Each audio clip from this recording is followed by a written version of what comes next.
আজ তোমাদের সঙ্গে একটা রেসিপি শেয়ার করছি মুগের ডাল আর লাউ দিয়ে।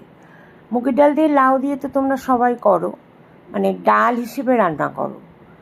ডালটাকে যেমন আমরা ডাল রান্না করি, ডাল সেদ্ধ করি, তারপর মুগের ডালে লাউ দিই, এটা সেরকম না। এটা মুগের ডালটা প্রথমে আমি লাল লাল করে ভেজে নিচ্ছি, খুব ভালো করে ভেজে নিয়ে তারপর এর মধ্যে আমি কতগুলো মশলা দিচ্ছি। সে মশলাগুলোকে আগে গুছিয়ে রাখলাম, তারপর কড়াতে কাঁচা লঙ্কা, জিরে, তেজপাতা ফোড়ন দিয়ে লাউগুলো দিয়ে দিলাম। লাউটাকে ভালো করে কুচিয়ে নিয়েছি। এবার তারপর সেই লাউটা যখন দিতে আরম্ভ করলাম, লাউটা ভালো করে ভাজবো এর সঙ্গে তেলের মধ্যে। লাউটা ভালো করে ভাজতে ভাজতে যখন লাউটা দিয়ে জল ছাড়তে শুরু করবে, তখন লাউটাকে বেশ কিছুক্ষণ ধরে নেড়ে নেড়ে এটাকে যখন প্রায় তখন একটুখানি ওপর থেকে দেখা যাবে যে জল জল মতন ভাব এসেছে, একটু ভালো করে নাড়াচাড়া করতে করতে লাউটাকে মজিয়ে নেব আস্তে আস্তে।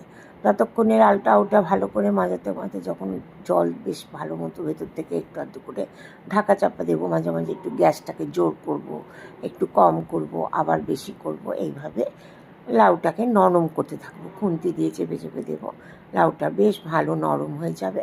ততক্ষণে আমাদের আরও একটা জিনিস তখন তো রেডি করে রেখে দিতে হবে, ভাজা ডালটা। এবার ভাজা ডালটা ওর মধ্যে দিয়ে দিলাম, তারপর আবার ভালো করে নাড়াবো।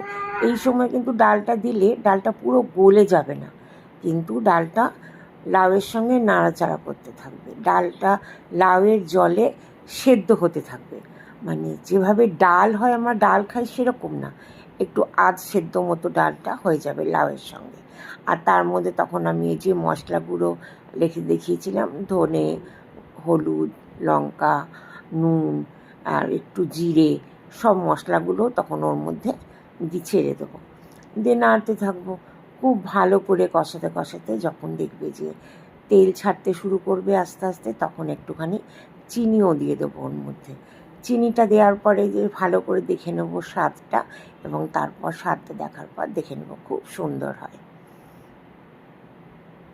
আর এরপর দেখা যাবে এই যে সুন্দর করে তৈরি হয়ে গেল আধ সেদ্ধ আধ ভাজা মতো ডাল আর লাউ। এই লাউ দিয়ে ডালটা করে দেখো, ভালো লাগবে।